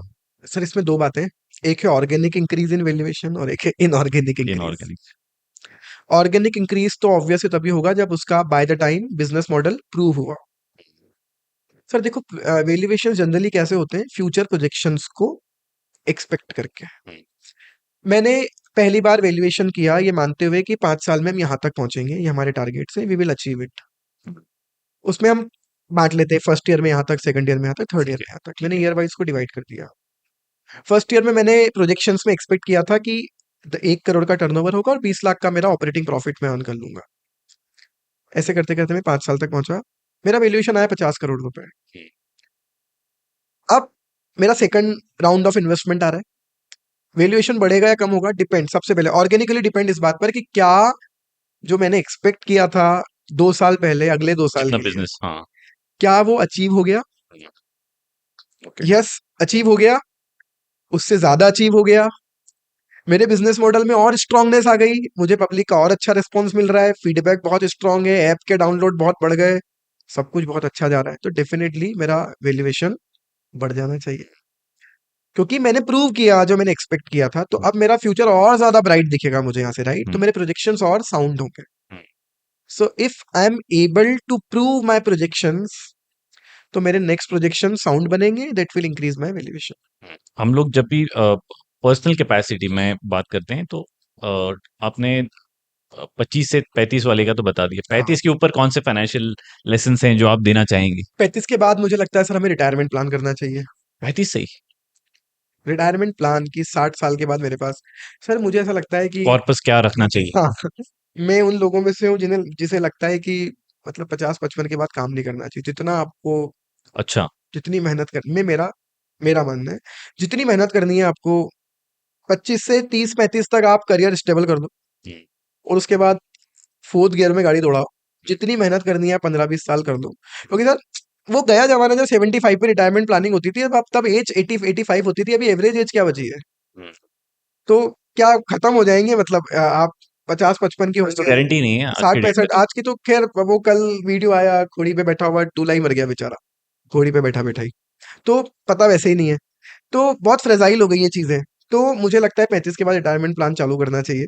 पेंशन फंड्स में इन्वेस्टमेंट आपका होना चाहिए। डेट फंड्स वगैरह। यस, उनमें इन्वेस्टमेंट, रिटायरमेंट प्लान अच्छे प्रॉपर आपके पास हों।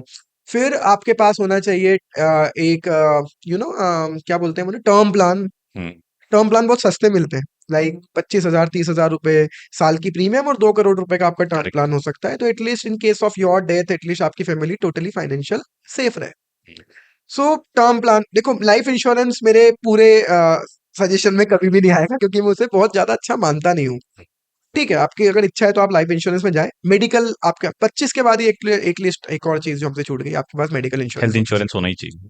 हेल्थ इंश्योरेंस आपका होना चाहिए, और मुझे ऐसा लगता है अर्ली लेंगे क्योंकि तो जितना जल्दी लोगे आप उतना प्रीमियम आप कम रहेगा, प्रीमियम कम, बहुत कवरेज ज्यादा बढ़िया। मिलेगा। बिल्कुल बढ़िया सर, बहुत बढ़िया बात बोली आपने। और मुझे लगता है ये 2-4 लाख रुपए का मेडिकल इंश्योरेंस ही लेना चाहिए सर। 5 लाख रुपए का बिल यूं अच्छे ही। हॉस्पिटल्स में कुछ नहीं है आज की डेट में। तो मुझे लगता है 20 लाख 25 लाख 50 लाख के आपके पास हेल्थ इंश्योरेंस होने चाहिए। हम्म, उसके बाद 35 के बाद मुझे लगता है ये टर्म प्लान अच्छे खासे आपके पास हों, हम्म, आपके पास रिटायरमेंट प्लानिंग प्रॉपर हो आपके पास, है ना? और हम्म, उसके बाद फिर आपको मुझे लगता है इस बीच में आपके पास इतना पैसा हो जाता है कि आप रियल एस्टेट में जा सकते हो। हम्म। तो प्लॉट खरीदो, अच्छा मकान खरीदो, क्योंकि एक एक अब स्टेबिलिटी आनी चाहिए आपकी लाइफ में, है ना? कब तक फ्लैट्स में रहे या कब तक किराए के मकान में रहोगे? तो एटलीस्ट इस समय तक आपके पास इतना पैसा होना चाहिए, आप खुद का मकान खरीद सको, अपनी लाइफ थोड़ा-सा अब उसको स्टेबल करना है। स्टेबल कर पाओ। तो इन्वेस्टमेंट रेवेन्यू आपके पास रियल एस्टेट होना चाहिए अभी। इन्वेस्टमेंट नहीं, वो एटलीस्ट वो तो गया पैसा, मतलब हम्म, मकान में लगा देना चाहिए। शेयर में इन्वेस्टमेंट करना कंटिन्यू रखना चाहिए, है ना? इस एसआईपीज़ अगर हैं तो बिल्कुल कंटिन्यू रखनी चाहिए। और बात हो ही गई pension funds, retirement fund, term plan, ये सब प्लान करना चाहिए इस एज में। नॉर्मली 35 के बाद में आपकी एक मंथली एसआईपी कितनी आप तो देखते अगेन हैं कि वही होनी चाहिए डिपेंड्स, वही मतलब ऑन एन मेरे हिसाब से एवरेज? तो सर आपकी मंथली इनकम का 5 से 10% एसआईपी आपकी होनी चाहिए। ओके। तो हमने स्टार्ट किया था 5,000 रुपए महीने से एसआईपी, तो एटलीस्ट 10,000 15,000 20,000 रुपए महीने की एसआईपी आपकी हो। उसका सर कोई लिमिट नहीं है। लिमिट नहीं है। एटलीस्ट एक डिसेंट साइज में 10-15,000 रुपए महीने की एसआईपी आपकी हो, सो दैट 2-3 करोड़ रुपए आपको मिल पाए 20 साल बाद। और सर 20 साल बाद के 3 करोड़ क्या वैल्यू रखेंगे? अगर आप 6% का भी इन्फ्लेशन काउंट करो तो वो बहुत ज्यादा नहीं है, हमको लगता है आज सुनने में वो 2-3 करोड़ रुपए। आज एजुकेशन ही हमारा, मुझे लगता है स्कूलिंग में हमारा एक एक सवा करोड़ तो स्कूलिंग में चला जाएगा। हाँ, अच्छे स्कूल्स अगर आप देखें, अच्छे स्कूल्स में आप देखो, अच्छे कॉलेजेस में अगर आप बच्चे का एडमिशन करवाना चाहते हो, फिर शादी करवानी होगी आपको उसकी। उसके लिए अलग आपको एक रखना पड़ेगा। तो 2-3 करोड़ रुपए तो एटलीस्ट आपके पास हो बीस कॉर्पस पच्चीस होना साल बाद। चाहिए। तो उसके हिसाब से जो भी एसआईपी 10,000 15,000 20,000 रुपए महीना, लिमिट नहीं है उसकी कुछ, बट हाँ ये डिसेंट अमाउंट है, 10 to 20,000 रुपीज पर मंथ। 35 के एज में रोहित, आपको लगता है कि जो रिस्क एपिटेट है शेयर मार्केट में इन्वेस्ट करने का, वो फोर्थ गियर में आपकी या थर्ड फोर्थ गियर में गाड़ी होनी चाहिए या आप? होनी चाहिए ना सर। अब तो आप जितने भी एक्सपेरिमेंट करने कर लो, फिर वरना आप वही बोलोगे अपने बच्चों को कि ये शेयर 50 का मिल रहा था, देख 50,000 का हो गया, ये प्लॉट 5,000 का मिल रहा था, 5 करोड़ का हो गया। अगर आप चाहते हो वो ना बोलो, तो फिर एटलीस्ट थोड़ी सो रिस्क आपको, मतलब मुझे लगता है 25 से 35 में रिस्क इसलिए नहीं ली क्योंकि हम करियर स्टेबल कर रहे थे। हाँ। 50 के बाद आप ले नहीं पाओगे, तो मुझे लगता है सर एटलीस्ट 30-35 के बाद तो हमें रिस्क लेनी फिर चाहिए। 10-15 साल का ही आपके पास जो समय है हाँ, ये करना आपको चाहिए। लगता है कोई बिजनेस स्टार्ट करना है कर लो, हम्म, पैसे तो डूबेगा। हम भी डुबा के बैठे हैं कई बिजनेसेस में, मतलब मैं फैक्ट बता रहा हूँ ये कि हमने भी सोचा था एक बिजनेस में पैसे लगाए, कई बिजनेसेस में लगाए, कुछ बिजनेस में डूब भी गए, डूबते हैं। बट मैं एटलीस्ट मैं ये बोलना नहीं चाहता मेरी आगे आने वाली पीढ़ी को कि यार काश मैंने बिजनेस किया हुआ होता। वो 4 में आपने किया और एक अगर सक्सेस भी हो गया तो आप अब आपकी अगली पीढ़ी को वो भी तो दे रहे हो। वो भी दे रहे। सिर्फ बैंक बैलेंस नहीं दे रहे हो, शेयर्स नहीं हाँ दे रहे हो। हाँ हाँ। तो मुझे लगता है जितनी भी तरह की रिस्क आप ले सकते हो। आपको लगता है करियर स्विच करना चाहिए, कर लो। हम्म, आपको लगता है इन्वेस्टमेंट चेंज करनी चाहिए, शिफ्ट करनी चाहिए, रिस्क लेनी चाहिए, ले लो। आपको लगता है बिजनेस में जाना चाहिए, चले जाओ, जो करना है मुझे तो भी लगता ट्राई कर सकते है। हैं। सर ऐसा है, मुझे हमेशा लगता है आप इन्वेस्ट करें, लेकिन वही पैसा सब्जेक्टिव जो है। जो आपको बुरा ना लगे, जो डूब जाए। हम्म, क्रिप्टो इन्वेस्टमेंट में हमेशा कहूंगा करो, लेकिन बहुत ऑब्वियसली सब्जेक्टिव है। करेक्ट। कहाँ करो, कितना करो, एक प्रॉपर स्टडी के साथ ही आपको उसमें कूदना चाहिए। कोई करो भी और करके तरीके की भूल जाओ इन्वेस्टमेंट 5 में साल मुझे में। ऐसा लगता है, कोई भी तरीके की इन्वेस्टमेंट में एक प्रॉपर स्टडी, पर कंसल्टेंट या क्रिप्टो लेके और ज्यादा और ज़्यादा रिस्की है। मतलब कॉशियस रहने की जरूरत है। हुँ। जैसे हम हमारे स्मॉल कैप्स बोलते हैं कि आप हाँ वो शेयर हाँ देख हाँ। रहे हो जो आज ₹2 का है, कल ₹10 का है, तो आप बोले लाख रुपए लगा दो, कल इतने हो सर जाएँगे। आप बोल बिल्कुल सही रहे हो, लेकिन फिर भी मैं बोलूंगा, don't compare share market with crypto. कोई रिस्क ही नहीं है शेयर मार्केट। जब से हमने क्रिप्टो देखा है ना, हुँ, हमें शेयर मार्केट में रिस्क ही नहीं लगती है। अच्छा, इस लेवल की रिस्क है क्रिप्टो में। Don't compare it. Share market कभी कंपेयर हो ही नहीं पाएगा क्रिप्टो से। चाहे कितना ही रिस्की शेयर हो शेयर मार्केट का, वो भी क्रिप्टो के कंपेरेबल में नहीं तो मतलब आपको फाइनल हर्षद मेहता बनना पड़ेगा, है। रिस्क एपेटाइट रिस्क एपेटाइट हाँ में। राइट। बहुत रिस्क है, बहुत रिस्क है। आप ओके। लोग समझ नहीं रहे, बेवकूफी करते हैं, बिना बिना हाथ पैर के इन्वेस्टमेंट कर रहे हैं। मुझे लगता है गलत कर रहे हैं, बहुत रिस्क है। हुँ, हुँ। So we will wait for Coin Gabbar to guide people. नहीं, हम वाई टू वेट, हम ऑलरेडी कर रहे ओके। हैं। Everything is there on platform. Hmm, और अगर आपको एक्सपर्ट एडवाइस चाहिए, कनेक्ट अस, हम बताएंगे भैया कहाँ पर क्या। जितना हमने सीखा अब तक ऑब्वियसली वो तो शेयर कर ही सकते अच्छा कितना मिनिमम इन्वेस्टमेंट, ये बड़ा एक सवाल होता है कि भाई मेरे पास पैसा है, मेरे पास लाख रुपए है, तो कितना लगाऊँ मैं हैं। क्रिप्टो में? कहाँ? क्रिप्टो में। क्रिप्टो में लगाओ, 10,000 रुपये लगा दो आप 1 लाख रुपए में से। आपको नहीं बुरा लगेगा ना, अगर 1 लाख है आपके पास तो। हाँ, हाँ। 10,000 डूब जाए तो आपको बुरा नहीं लगेगा, लगा दो आप। और अगले 5 साल के लिए देखना छोड़ नहीं है दो, उसको, छोड़ भूल दो। जाओ। तो अगर आपने आईपीओ में पैसा लगाया, फंडामेंटल स्ट्रांग थे, आपको अलॉटमेंट नहीं मिला, हाँ, अब करेक्ट। आपको बहुत ज्यादा परेशान होने की जरूरत नहीं है यार, 2 दिन बाद तो वो डबल हो गया। आप डबल हो गया ना, मत एंटर करो। हुँ, सर क्या है, 10 रुपए का एक शेयर जो 100 रुपए पर इश्यू हुआ था, उसका मार्केट कैप हो गया 1,000 करोड़ रुपए। अब वो 100 से 200 होकर हो गया 2,000 करोड़ रुपए। क्या आपको लगता है 2,000 करोड़ रुपए से इसका मार्केट कैप 4,000 हो पाएगा? हुँ, जैसे जैसे सर किसी कंपनी की वैल्यू बढ़ती जाती है ना, उसमें ग्रोथ के पोटेंशियल कम होते जाएंगे। ओके। आपको लगता है डबल हो जाएगा, सर कब तक डबल होगा? तो आपको लगता है डबल हो गया, परेशान मत हो, कोई एंट्री लेने की जरूरत नहीं है बहुत जल्दबाजी में। देखो फंडामेंटल अगेन, देखो कि क्या यहाँ से कितना ऊपर और जा सकता है। एक टर्म होती है sir, P multiple, price earning जिसको हम कहते हैं। तो पी मल्टीपल एक रेंज में तो रेशियो हो होता है। हाँ, एटलीस्ट। करेक्ट। अब आप उसका पी मल्टीपल, अब आप देख रहे हो कि वो 40 टाइम पर पहुंच गया, पूरी इंडस्ट्री का 25 चल रहा है, तो आप वेट करो उसको गिरने का। और ऐसा अंडर तो है नहीं 40 आप, जो हम बोलते हैं हाँ, जनरली, अंडर हाँ, 40 ढूँढो। आप वेट करो। जरूरी क्या पूरा पूरा लाइफ उसी से चल रहा है? करेक्ट। और अगर फिर आपको इतना ही है तो फिर आप गंवाने के लिए रेडी रहो। तो मुझे लगता है वेट करो, उसके गिरने का वेट करो। और एटलीस्ट अपने हायर से, अपने हाईएस्ट है वो 50-60% डाउन जब आ जाए, तब आप एंटर करो। वो एंट्री भी कोई बुरी नहीं है। ओके। ऐसा। रोहित, हमारे पॉडकास्ट में जनरली हम लोग एक सेगमेंट रखते हैं रैपिड फायर राउंड जैसा, okay, which we call it grill the guest, है ठीक ना? है, तो इसमें से बहुत सारे ऐसे सवाल होते हैं जो थोड़े से उटपटांग होते हैं। ठीक है। तो हम कोशिश करते हैं कि ये अच्छे सवाल हों आपके लिए और आप one liner quick witty answers आप इसके दें, ओके, है ना? Will try. Will try. ऐसी फाइनेंशियल गड़बड़ी जो आपने करी आपके फाइनेंशियल करियर में। हाँ, मैं गड़बड़ी क्या, मैंने बताया ना अभी, मैंने एक बिजनेस में पैसा इन्वेस्ट किया था और वो पूरा का पूरा डूब गया। ओके। तो मैं उस पर्सन के बारे में, जहाँ जिसके बिजनेस में पैसे लगाए थे, हाँ, हाँ। वो मैंने फ्रेंड सर्कल का ही बंदा था वो। ओके। तो फ्रेंड्स कनेक्टेड थे, तो मैंने उसको बोला यार ये फ्रेंड ही तो है, तो उसके बारे में बहुत, उसकी पास्ट के बारे में प्रॉपर ड्यू डिलिजेंस किए बिना मैंने पैसे लगा दिए। और उसका पास्ट निकला कि वो ऐसे कितना फाइनेंशियल पैसा डूबा फ्रॉड्स आपका? करता रहता है। It's around 25 lakh. My god! 25 lakhs हाँ, wipe out, wipe out. Zero. Just because, क्योंकि मैंने प्रॉपर, देखो हमने ऑब्वियस है उसके बिजनेस मॉडल के बारे में पूरा हमने ड्यू डिलिजेंस किया। ये बिल्कुल देखा पैसा कहाँ लग रहा है, बिजनेस सक्सेस हो पाएगा नहीं हो पाएगा, ये हम रेवेन्यू जनरेट कर पाएंगे नहीं कर पाएंगे, ओवरऑल वाज गुड।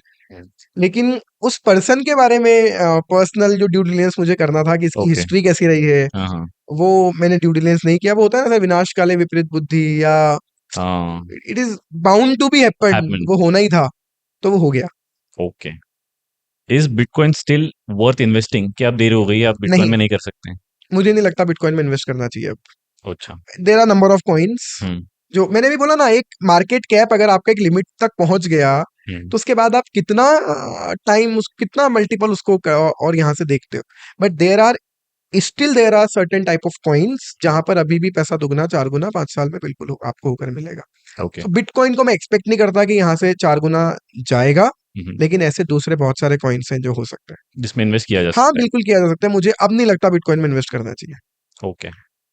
आप फाइनेंशियल एप्स यूज करते हैं investment in stock market? No. No. किसी को करना चाहिए? हाँ, अगर आपको ईज ऑफ इन्वेस्टमेंट वो लगता है, बट उनके इनपुट्स मत लो। अच्छा। मतलब आप ब्लाइंडली उनके इनपुट्स अगर यूज कर रहे हो तो वो गलत है। अदरवाइज अगर आपको ईज के लिए लगता है, आपको लगता मतलब है आप कि स्वाइप इन स्वाइप आउट करके आप इन्वेस्ट मत करो। कन्वीनियंस लगता है, आपको कन्वीनियंट लगता है तो करो।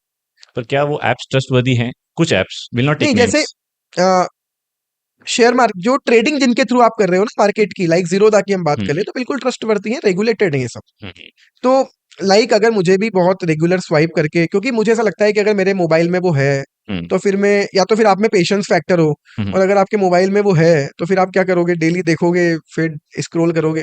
सो if you want to be focused on your part on your business तो मत रखो। और ओके। अगर आपको चलेगा, सर ये सब बहुत पर्सनल और सब्जेक्टिव चीजें, ओके। आप इन सबको हैंडल करते हुए भी अपना काम बहुत अच्छे से कर सकते हो। पता पड़े आप कहीं बहुत अच्छी मीटिंग में बैठे हो, कहीं कॉन्फ्रेंस में हो, कुछ बढ़िया मीटिंग चल रही है और सडनली आपने देखा और बोले यार 1 लाख रुपए का लॉस हो गया इसमें, तो आपका एकदम से दिमाग घूम है ना। जाएगा। तो अगर ऐसा है तो मत करो। ओके। One last question. कोई ऐसे एक फाइनेंशियल हैबिट जो सक्सेसफुल पर्सन करते हैं और हर आम आदमी को करनी चाहिए, भले वो इन्वेस्ट 25,000 कमा रहा हो महीने का या लाख रुपए कमा रहा इन्वेस्टमेंट, डेफिनेटली इन्वेस्टमेंट। है? You can not become rich. Sir देखो, कोई भी पर्सन क्यों कमा रहा है? क्योंकि उसे अमीर बनना है। करेक्ट। और and what I feel that you can not become rich unless until your money start earning money. जब तक आपका पैसा पैसा नहीं कमाएगा, पॉइंट। तब तक आप अमीर नहीं बन सकते। तो अगर आप अमीर बनना चाहते हो तो चाहे आप कितना ही कम कमा रहे हो, 25,000 कमा रहे हो तो 2,500 इन्वेस्ट करो, 2.5 लाख कमा रहे हो तो 25,000 इन्वेस्ट करो। मुझे लगता है सबसे अच्छी हैबिट है एटलीस्ट इन्वेस्टमेंट करो। Okay. How early you should start investing? जैसे ही आप कमाने लगो, अच्छा। From your first earning start investing. But with obviously with careful planning. Definitely planning should be there, but investment या आप स्टार्ट। कंसल्ट करिए घर के बड़ों से जो कर रहे हैं, या तो फिर ऑब्वियसली प्रोफेशनली किसी से। इन्वेस्टमेंट करो सर, ब्लाइंड इन्वेस्टमेंट मत करो। इन्वेस्टमेंट करो, पैसा फेंकना नहीं है कहीं, हम्म, हार्ड अर्न मनी है। इन्वेस्टमेंट करो, सोच समझ के करो, लेकिन जिस दिन से कमाना स्टार्ट किया उस दिन से करो। क्योंकि अगर आपको आदत लग गई ना 10 महीने 1 साल की, अरे बहुत मजा आ रहा है पूरा पैसा उड़ाने में, तो फिर वहां के बाद स्टार्ट करना और ज्यादा चैलेंजिंग है। बेटर है जिस दिन से कमाना स्टार्ट करो उस दिन से इन्वेस्टमेंट करो। ओके। अब मैं थोड़ा सा लालची हो रहा हूँ, एक और क्वेश्चन है मेरे दिमाग में। अ, बहुत सारे लोग, हम लोग ऐसे डिस्कशंस तो बहुत करते हैं, कंटेंट भी बहुत अवेलेबल है, एडवाइजरी फर्म्स भी होती है, बट फिर भी एज अ लेमैन पर्सन, आम आदमी, फाइनेंशियल प्लानिंग में हम चूक क्यों जाते हैं? लालच, अच्छा। या तो बहुत डिले कर देते हैं। हाँ। जैसे हमने बोला ना कब से स्टार्ट करना है, तो मैंने बोला यार जब से कमाना स्टार्ट करो तब से करो। हम्म, और या फिर क्या होता है, जब या तो बहुत जल्दी हमें होती है कि यार हम्म, जल्दी पैसा लगाना स्टार्ट करूं, तो फिर हमें, जैसे मैंने किया, मेरे पास पैसा था अच्छा खासा, तो मैंने, अगर मेरे पास कम पैसा होता तो मैं लगाता ही नहीं, हम्म, है ना। और अगर राइट। कहीं और लगा होता तो मैं लगाता ही नहीं। अगर कम होता तो शायद मैं प्रॉपर ड्यू डिलिजेंस कर लेता उस पर्सन के बारे में। मेरे पास पैसा था और मेरे पास अपॉर्चुनिटी आई, मैंने आंख बंद करके पैसा इन्वेस्ट कर दिया।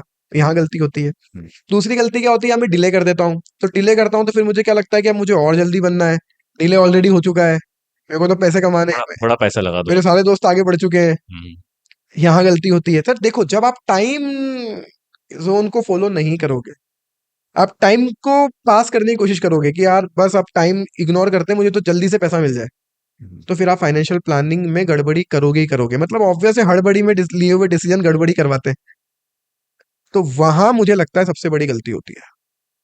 ग्रेट। थैंक यू रोहित, आज आप इस एपिसोड में आए, हमारे इस प्लेटफॉर्म पर आए, और बहुत सारी क्रूशियल जो माइनर माइनर इन्वेस्टमेंट रिलेटेड चीजें हैं, चाहे वो स्टार्टअप में हो या पर्सनल कैपेसिटी में हो, वो आपने बताई। Thank you for being on the show today. Thanks a lot, बहुत अच्छा लगा मुझे भी आपसे बात करके। Thanks to all of you. मुझे भी इसलिए अच्छा लगा क्योंकि ऐसी कई बातें हैं जो हम बोलना चाहते हैं, बट हमारे पास भी ऐसा कोई प्लेटफॉर्म नहीं है जहाँ वन टू वन ऐसी सारी बातें एक साथ और अवेलेबल हो। जनरली होता है कि यंग जनरेशन को तो चार्टर्ड अकाउंटेंट्स या इस तरीके की लेवल के नॉलेज रखने वालों को एक्सेस नहीं होता है। हाँ, तो मुझे लगता है कि इस कंटेंट के थ्रू या इस तरह के और भी जो कंटेंट बना रहे हैं लोग, वो सुनेंगे तो समझेंगे होपफुली, एंड फिर इन्वेस्टमेंट जो करनी चाहिए उन्हें लाइफ में फाइनेंशियली, यस, वो स्टार्ट करेंगे। बहुत अच्छा कर रहे हो सर आप ये, क्योंकि मुझे लगता है कि गलत कंटेंट बहुत ज्यादा अवेलेबल है इस समय सोशल मीडिया पर। Quick money. क्विक मनी है ना, 30 सेकंड में पैसा, तो वो 30 सेकंड में बता रहा है कि 10 करोड़ रुपए कैसे कमाने हैं, उसका बढ़िया सा उसने थंबनेल लगा रखा है, आप क्लिक करते हो और आप 30 सेकंड में सीखना और चाहते सर हो। आईएनआर में, रुपी में तो कोई लिखते नहीं, सब डॉलर में ही बताते हैं। लास्ट लाइन वापस बोल रहा हूँ sir, early success is a scheme. हाँ, तो वो सब बच के रहे। बाकी all the best, thank you so much. Thank you. दोस्तों, हम हमारे इस चैनल से आप तक बहुत वैल्यू पहुंचाने की कोशिश कर रहे हैं, तो अगर आपने हमारे इस चैनल को अभी तक सब्सक्राइब नहीं किया है तो इसे जरूर सब्सक्राइब करें and hit that bell icon too, ताकि आप नोटिफाइड रहें हमारे अगले पॉडकास्ट के लिए।